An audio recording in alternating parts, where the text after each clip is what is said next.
In a world full of smart devices, isn't it about time your printer got smart too? Now printing is smart with HP Plus. And the HP Smart app is how it all happens. You can print from your phone with just a tap, no matter where you are, even from your garage/home office/yoga studio.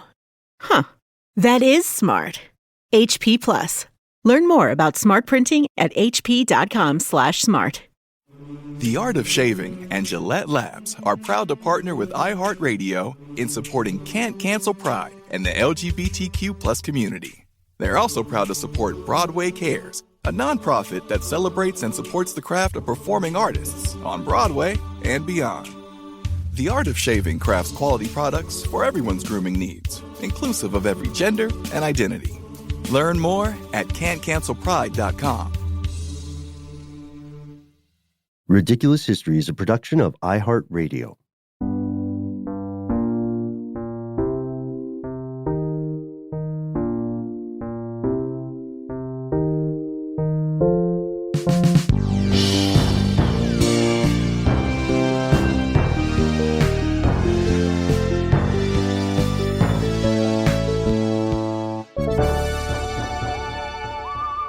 Welcome back to the show, Ridiculous Historians. As always, thank you so much for tuning in. We've got our super producer, Max Williams, in the house, live and direct on the Zoom. I'm Ben Bolin, and who is this other handsome guy on the Zoom? Looks like he just got a haircut. Oh my God, Ben, are you talking about me?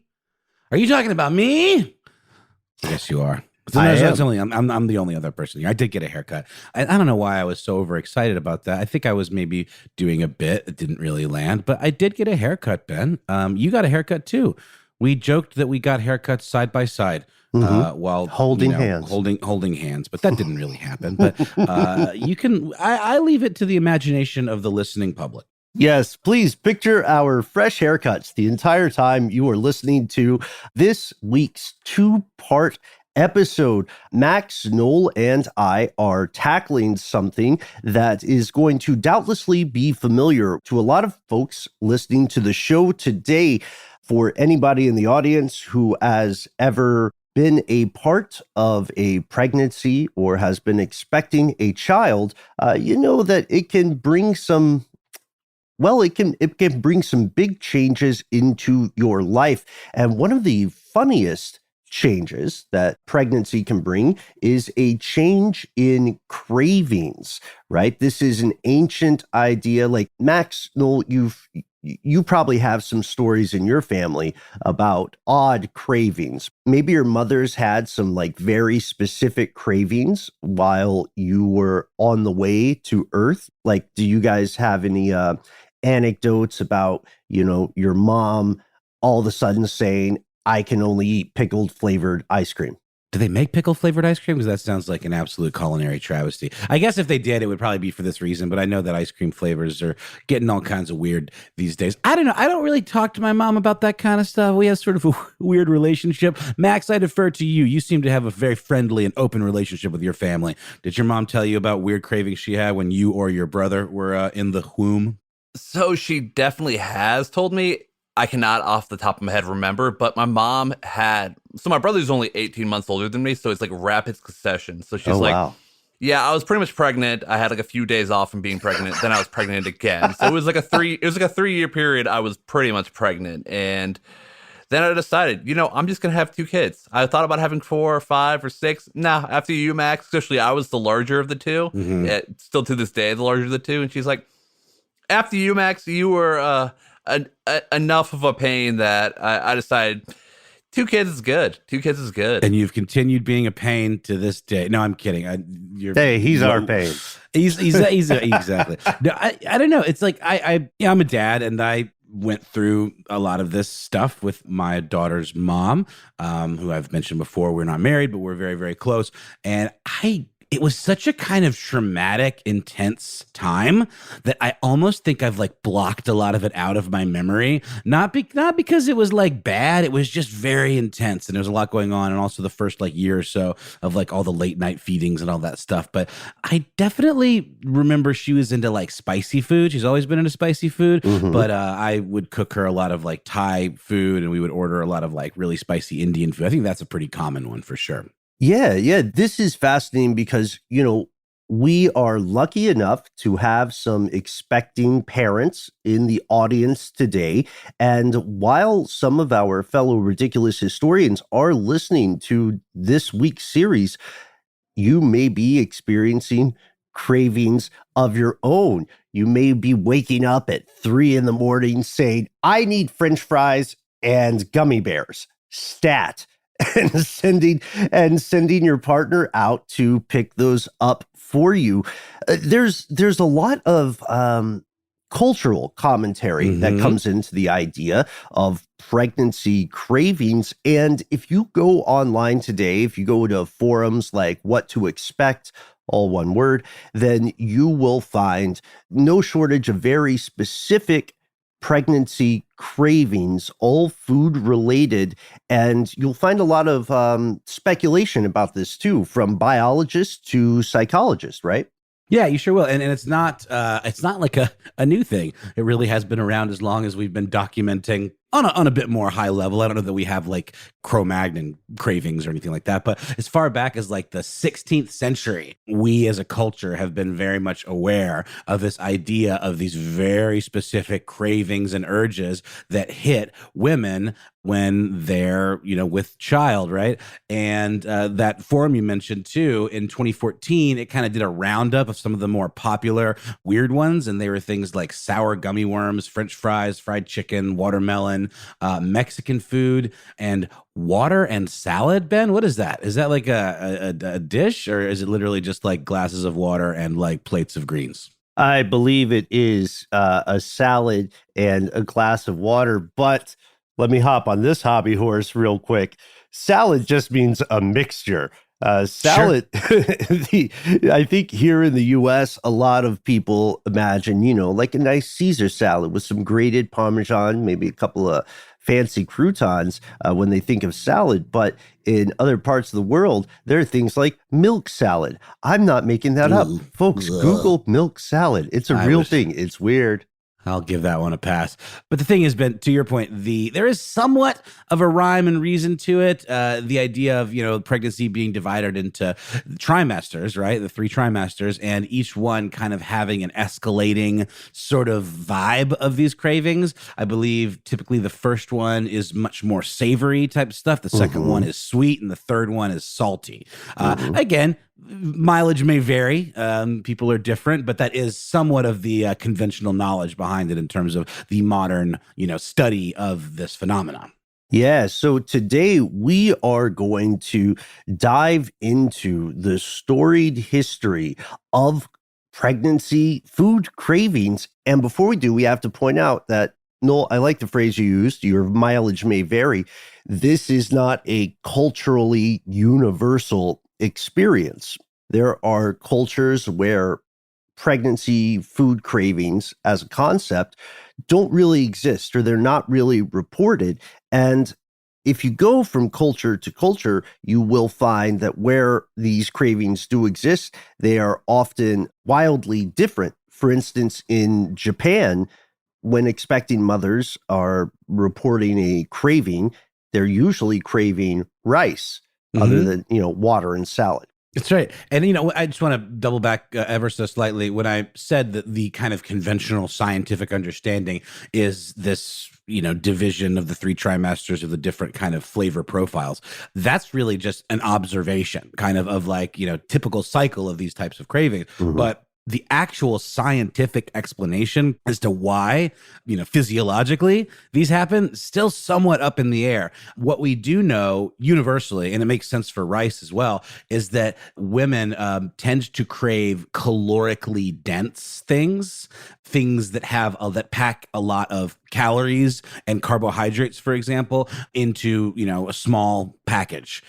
Things like animal proteins, pizza, again, these calorically dense things, the kinds of things that Noom tells you to avoid like the plague. If anyone is aware of that, that is like the lesson that I learned in my week on Noom, my failed week on Noom. You're not supposed to eat calorically dense things, which would be things like steak or, heavy carbs. But outside peanut of butter that, is a great one. Peanut butter is a great example. But outside of that, it's kind of anyone's guess. And you're right, Ben, women in Japan reported liking more rice, which is a staple food of that culture, obviously, because it is plentiful and packs a lot of nutrients and calories into a pretty small package. So just they would want more of that. Yep. And shout out to the psychologist who came to some of these conclusions, Natalia C. Orloff and Julia M. Horms.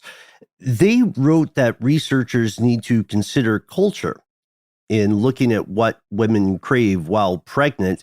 And they make a great point when they say there is a complex ecosystem of pre-existing ideas about pregnancy, pre-existing ideas about food, and of course, pre-existing ideas about what it means to be a woman in general.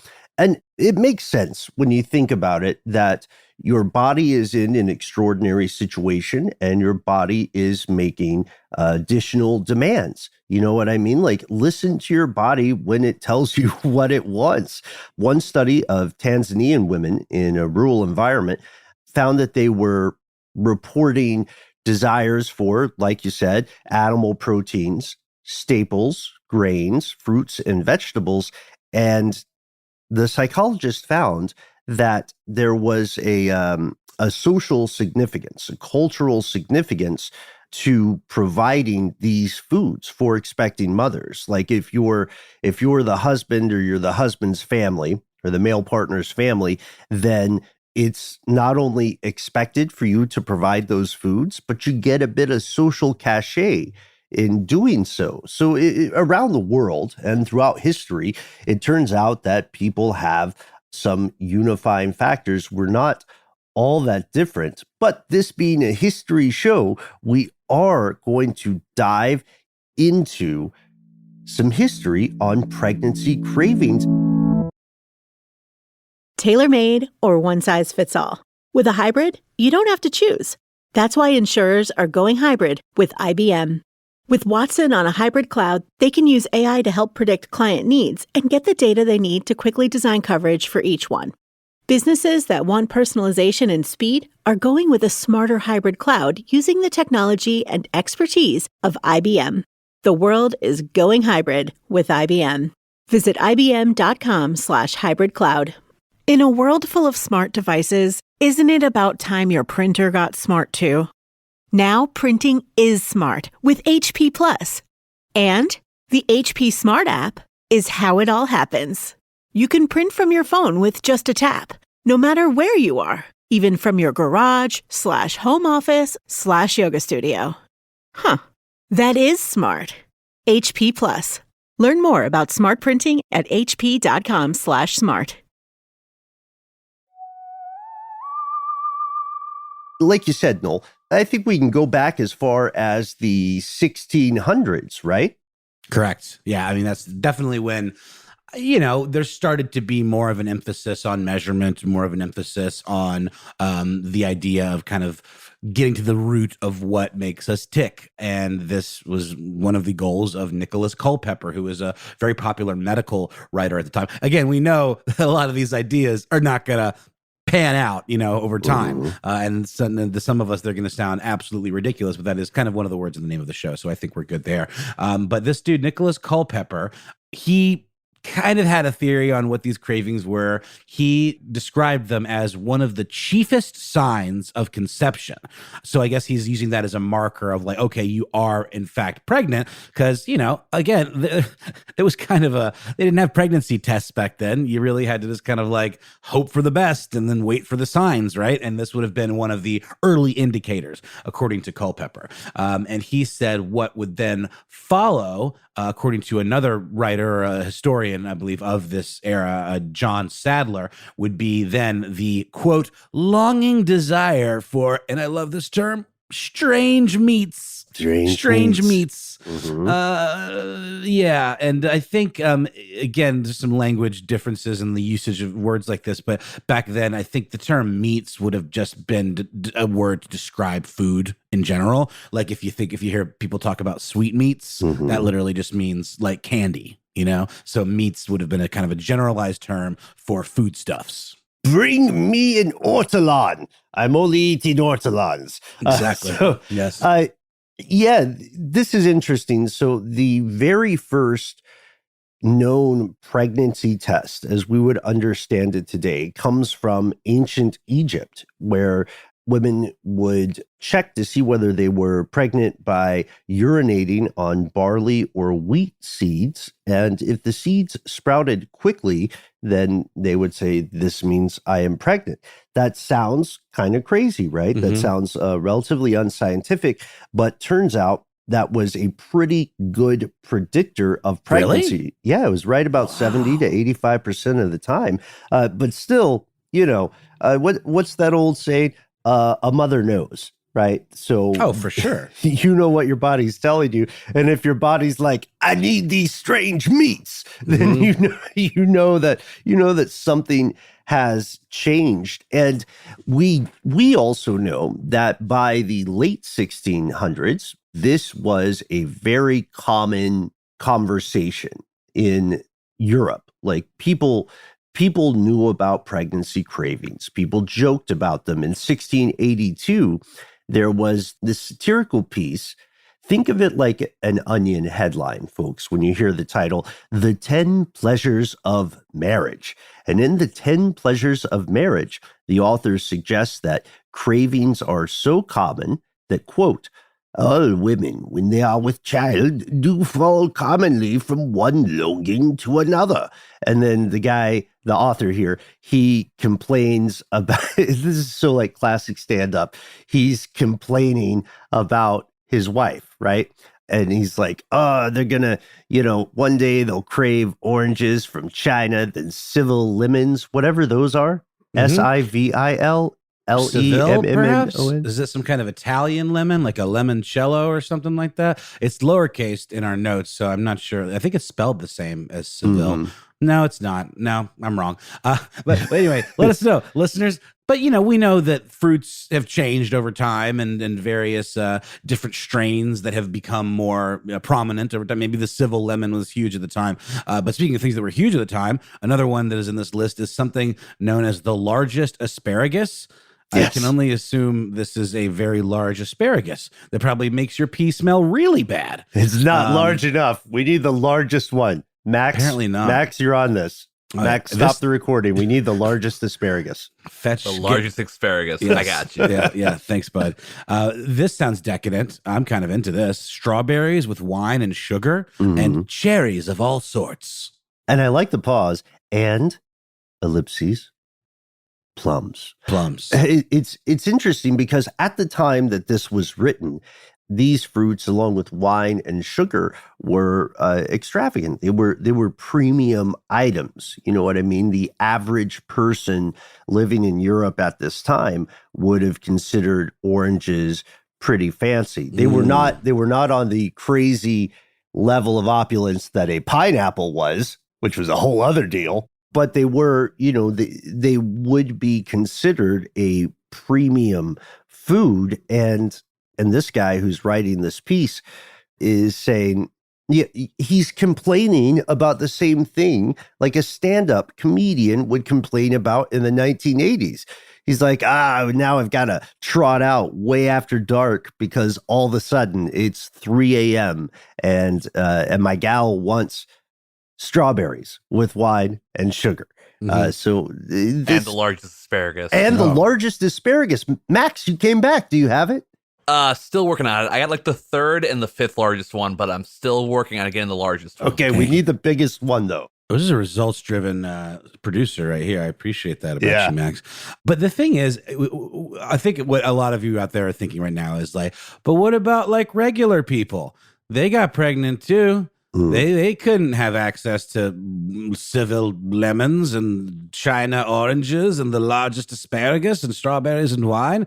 I imagine they were probably eating whatever they could get their hands on, which would have been, just staple foods. And also we know that pregnancies often in these days before the intervention of, much more effective medical science didn't go well, for people in the lower class. I'm so glad you brought this up. Yeah, because this is something that I think stays with the species today, and it's an incredibly important point. So cravings can only exist in a society or culture that has a variety of food or an access to varieties of foods. And there are many places in the world historically, and as we record today, that do not have the privilege of that access, do not have the privilege of that variety. You know what I mean? Like whenever you see a show about cuisine and you see very fancy, elaborate preparations of things, that is very much a luxury. And when we are exploring this story, we want to make sure that we acknowledge that. So I really appreciate that point, Noel. We know that there were some stereotypes in Europe about pregnancy cravings. One of them was apricots. People, like, it became kind of a trope in fiction of the 1600s. Like John Webster had a play called The Duchess of Malfi. And in The Duchess of Malfi, there's this scene where one of the characters tries to figure out whether the Duchess is pregnant. And this is how he does it. He just walks up to her with a bowl of apricots, because at the time, people are like, you know what pregnant people love? Apricots, bro. And that was like so common and so understood that if you were watching this play, you would know what the scene was about if you just walked into the room while that scene was happening. You would see a guy, he'd have some apricots, he'd be in front of this lady, and you'd be like, oh, somebody's expecting. Sure. That was a thing in like Shakespeare, for example, like all kinds of stock characters and, these little in-jokes that only people of the time would have fully been aware of. And when you read them disconnected, it feels very, very dated. Obviously, so much of that work is very universal, but things like apricots being very specifically tied to pregnancy would not read into a modern audience unless you listen to this episode, in which case, congratulations for being in on the historical joke. But there was some superstition behind these types of cravings too, Ben. This wasn't, it was almost considered a heresy or somehow challenging the gods, because again, and we know even in the upper class, pregnancies would often go awry because there just wasn't the kind of medical intervention that we have today.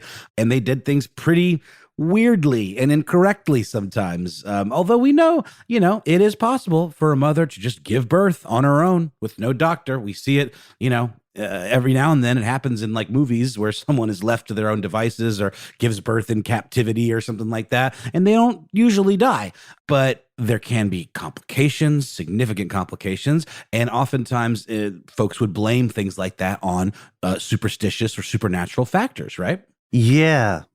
Yeah, because, the separation of science and spirituality is a relatively new thing for this species. If you look at the narrative arc of humanity. So back in the day, science and what we would recognize as religion or spiritual belief systems, they were inextricably intertwined. Right. So if you are a midwife or a lay healer at this time, you don't really have an established like medical academy. You don't go to university. You learn on the job. And if you are referring to text rather than oral traditions, right, or experiential learning, then you are looking at some very old works.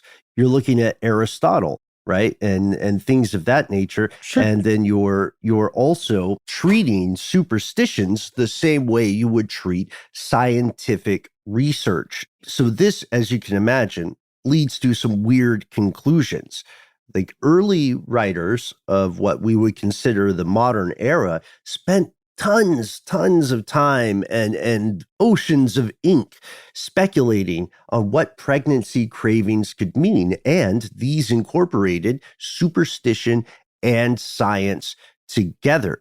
People believed that you could sort of tell what a child's personality was going to be like based on the cravings of the mother while that child was in, and I love the way you pronounced it earlier, Noel, the womb. Yes, the womb indeed. What do you think the giant asparagus child's going to grow up to be like, Ben? Well, there's giant asparagus, and then there's the largest asparagus. Excuse me. We're going to, ridiculous. King among men is what I assume. Ridiculous history. We're doing a 3 men and a baby thing. So that's what we're doing now. We're gonna raise this kid with a Max is so done with this. He's over it. Yeah. We're gonna raise this kid. Can I be Ted Danson? Yeah, of course, if you want. Thanks, bud. But I think it's cool when you're you, bro. Oh, well, but we're doing okay, so we can just do our own 3 men and a baby scenario. We don't have to. Who else was it? Who's the guy with the mustache? Remember. Tom Selleck.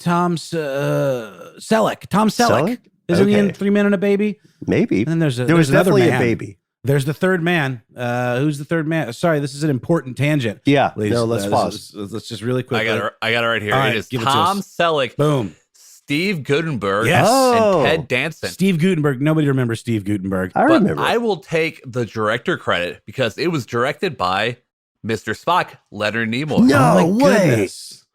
At least that's according to IMDb. No, that's accurate. I seem to remember that. Leonard Nimoy. Mm-hmm. Max with the facts. Max with the facts and the largest asparagus. Also, shout out to Leonard Nimoy's musical career. I don't know if anybody's ever listened to his music, but it's not what you're expecting. And it's a fun ride. I like Leonard Nimoy a lot.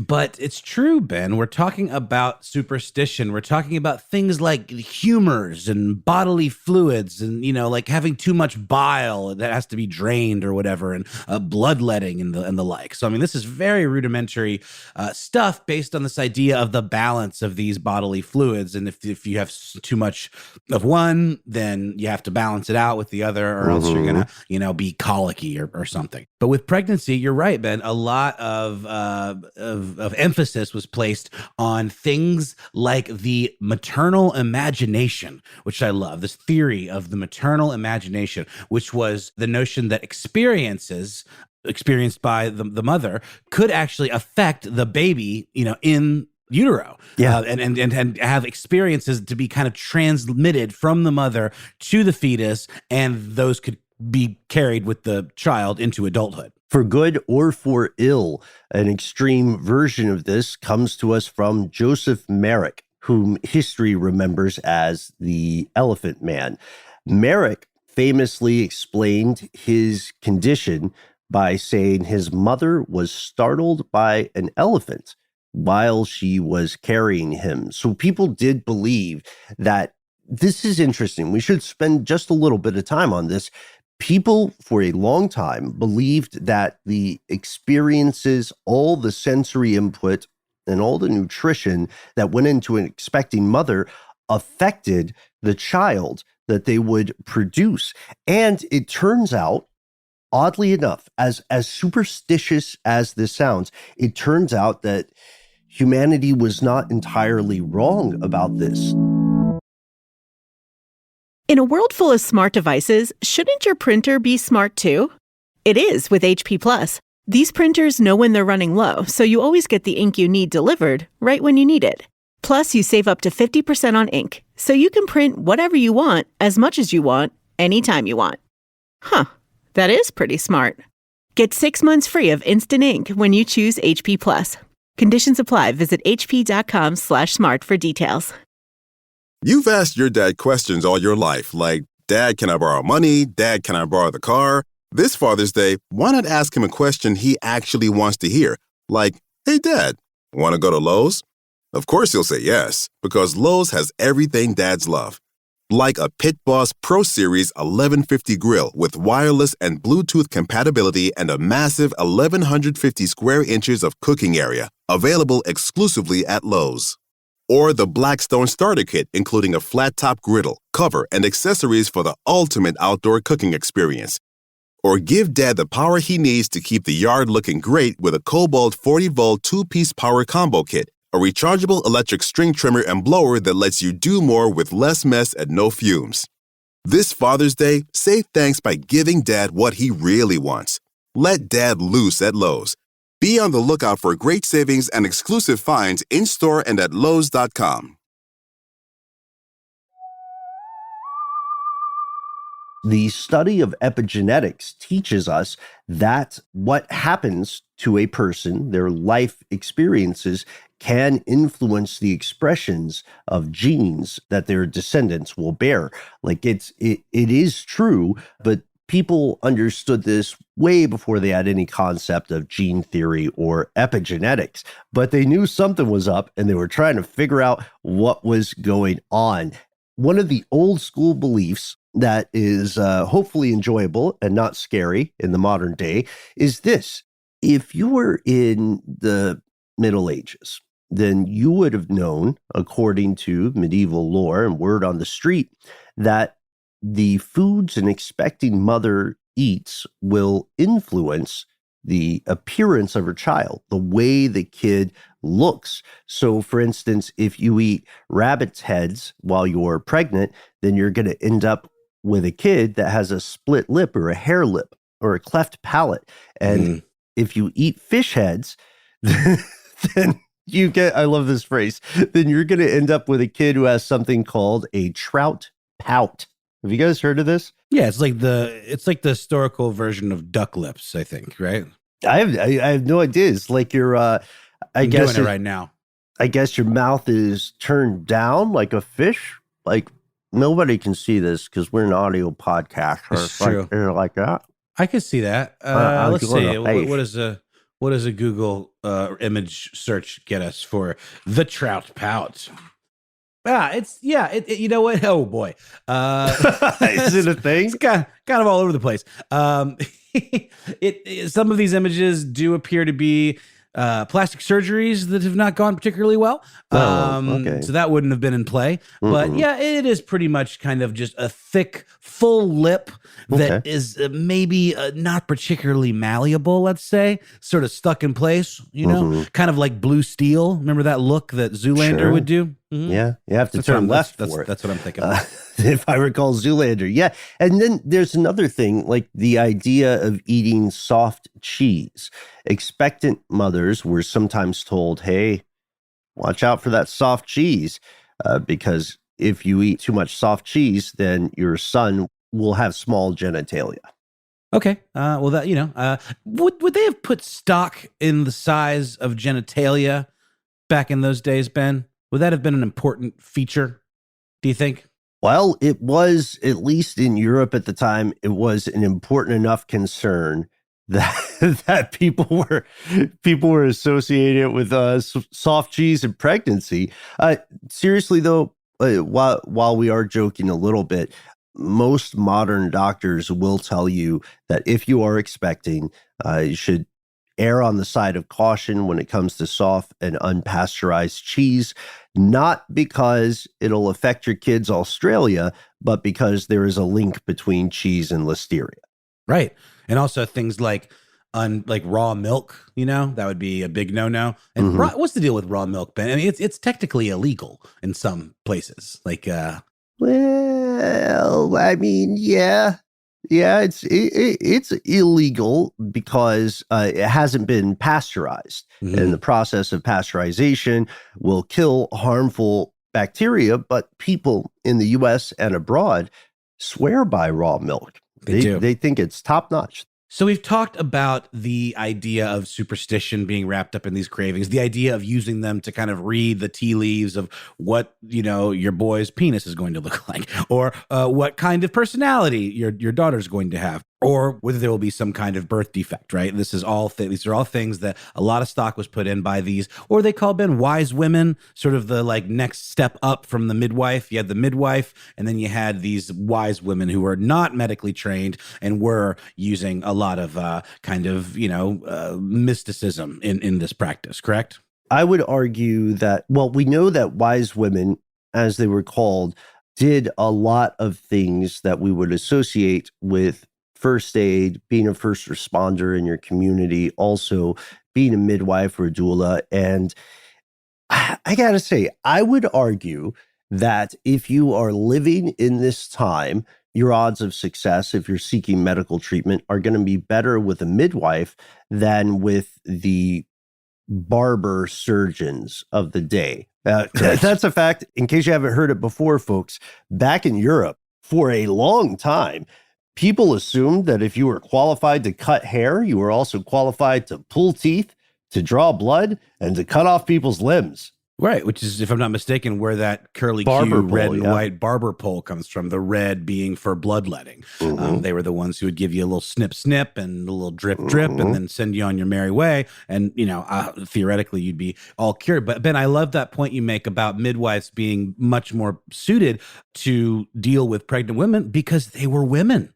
And they knew their bodies. Therefore, they could at least translate feelings and experiences that they'd had. Most likely, many of them had given birth before to the women they were helping. So we are not trying to nag in any way midwives, because that's still today very much a valuable and valid profession. I've known many women who have chosen to go with a midwife or doula rather than, have their baby in the hospital. But we are talking about these superstitious associations with cravings. And one of them was that if you didn't appease these cravings, almost as if it was some sort of offering to the gods, bad things could happen. Oh, yes. Yeah. If you didn't appease these cravings, there would, the belief went, be negative consequences for your unborn child. So there are high stakes here. You know what I mean? You're an expecting mother and you've got this list of these do's and don'ts. Watch out for strawberries or cherries.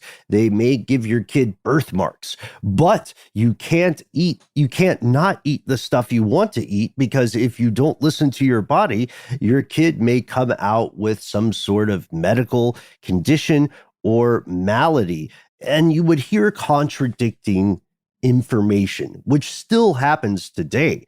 I mean, look, expecting parents out there in the crowd today, we've got your back.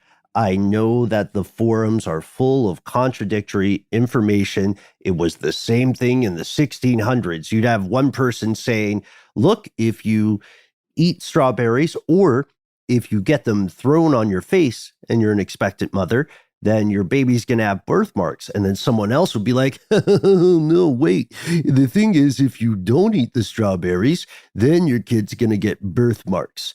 They were referring to a real thing, something we would now probably call strawberry nevis, because it was, people believed it. That's right. And then they still are referred to often as strawberry birthmarks. Billy Corgan from the Smashing Pumpkins actually has one on his hand that you often don't see because I think he uses makeup to cover it up, as does the absolutely twisted and incredible British comedian Chris Morris, who has a really seriously kind of almost like proto Tim and Eric comedy series called Jam. And he also played the boss on the first few seasons of the IT Crowd, but he has one of these birthmarks on his entire face, and you almost never see him without some kind of cover-up makeup on. But you can find some images of it and see what it looks like. And it is very much this kind of like freckled, red, splotchy kind of like thing that spreads, all over the face, and it can be elsewhere on the body. But you're right, Ben, that at the time would have been attributed to lack of or overabundance of strawberries during pregnancy. Yeah. And we have some historical accounts from a particularly well-known midwife who wrote a book called A Complete Practice of Midwifery, which I love the word midwifery. I don't know if it's so much of a book as this was a collection of her notes, but she went through countless births. Her name was Sarah Stone in the 18th century, and she worked in the United Kingdom in the areas of Taunton and Bristol. And she, in those notes, once described a woman who was 8 months pregnant and started having significant bleeding, loss of blood, and she referred to it as a great flooding. And she fully believed that this was the direct result of some kind of unfulfilled craving or longing that her patient had, even if she didn't know what it was. And Sarah didn't know what it was. The patient claimed to not know what it was. The patient said that she wasn't wanting for anything. So Stone really kind of started putting on her midwife detective hat and started to really dig in as to what she might have possibly been lacking that could cause this complication. And finally, the mother was like, well, I mean, there was this one time I saw a young boy hold a pea pod up to the sun, and I thought it looked beautiful and strangely delicious. So I want to step back here as we're getting closer to the end of the first part of this two-part series and give a shout out to the king of birthmarks, one of the most famous birthmark havers, Mikhail Gorbachev. You guys remember Gorbachev, Max? Oh, yeah. No? Maybe a little before your time? This guy takes it to the paint with his, not an intentional pun, with his birthmark. You know, I respect him for having that kind of port-colored archipelago of a birthmark on his forehead, and he never wore makeup to cover it. He also played, a huge role in geopolitics, but now I'm wondering what his parents' diet was like when they were expecting. Did someone throw strawberries at his mom, as the old saying goes? What, the old saying of throwing strawberries? I don't know this old saying. Well, I was saying earlier, the idea that throwing strawberries at an expectant mother could result in birthmarks for the child. But then also not eating strawberries or cherries or wine could give the kid birthmarks. I mean, that's the thing. Because it was unscientific, just like the pea pod belief, people were experiencing a bit of confirmation bias, right? There wasn't really enough research there to prove or disprove these beliefs, so people went with what seemed plausible. And that's something that kind of continues today. It does. And to that point, Ben, in terms of the research, I mean, this midwife, really was being pretty methodical with her documenting of all of these cases. And in her notes, this was the only documented case of. She did get the pea pod, by the way. So like she realized, okay, I'm craving this pea pod. The midwife had a local farmer bring in some pea pods, and she ate them, and then immediately felt better. But in her notes, she said that it was the only example like this where. There's one time, talk about confirmation bias, where feeding her the thing that she supposedly lacked completely got rid of the dangerous complication. But yet she says in her notes, collected as the complete practice of midwifery, that she was confident that, quote, such things as these frequently happen without any evidence whatsoever, except for the one. That's like the very definition of confirmation bias, except it usually requires a couple of instances, I would think, right? Well, there's something else at play here, of course, which is the unfortunate rate of infant mortality at the time. So the harsh truth of it is that, a lot of times people did not have a successful birth, or people had a child who had, a very serious medical condition. And just like parents today, they were searching for answers as to why this could have happened. You know what I mean? And hoping to arm themselves with knowledge so that they could avoid these calamities in the future. And you might be listening now, and you might be expecting. If so, congratulations. And you might be thinking, dang, this whole thing really makes me want a weird flavor of ice cream. Let's see, we started with pickled ice cream. So someone's saying, I want ice cream that also tastes like pickles. Well, now is your chance to go find that ice cream if it exists, because Noel, Max, and I are going to pause, chase down our own food cravings, and return with part 2 of this 2-part series. And spoiler alert, fellow ridiculous historians, next part gets weird. Wouldn't you say, Noel? Next part, I think it's fair to say it gets weird. Yeah, if you think cannibalism is weird, it gets a little weird.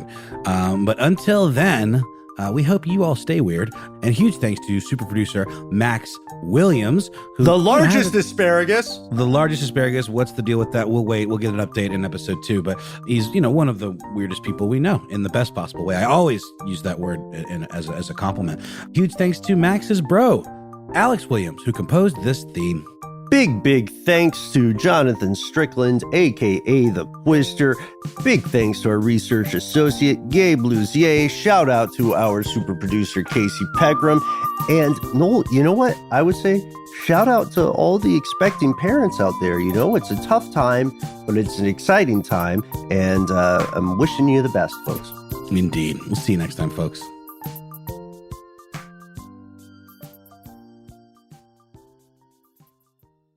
For more podcasts from iHeartRadio, visit the iHeartRadio app, Apple Podcasts, or wherever you listen to your favorite shows.